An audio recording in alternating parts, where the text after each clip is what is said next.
Nijaposema kwa lugha za wanadamu. Kama mtu anazungumza lugha zote za wanadamu na za malaika, hata ukiweza mpaka ya malaika, kama sina upendo, ninakuwaje mimi? Nimekuwa shaba iliayo na upatu uvumao. Alafu tena nijapokuwa na unabii, kama nitakuwa natoa unabii na kujua siri zote na maarifa yote, ndio nijapokuwa na imani timilifu kiasi cha kuweza kuhamisha milima ikang'oka, kama sina upendo, kama hakuna upendo, si kitu mimi ni bure kabisa. Tena nikitoa mali zangu zote kuwalisha maskini, kama watu wanavyofanya matendo ya huruma. Tena nikijitoa. Mimi huwa najiuliza kwa vijana wanaotoa matendo ya huruma, huruma ipi? Afu baadaye unaenda unamuibia.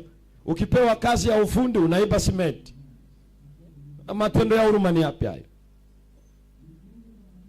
Wewe ni kijana unatoa matendo ya huruma, unatoa damu, lakini wakati huo huo unazini na mtu. Matendo ya huruma ni yapi? Ni ukichaa.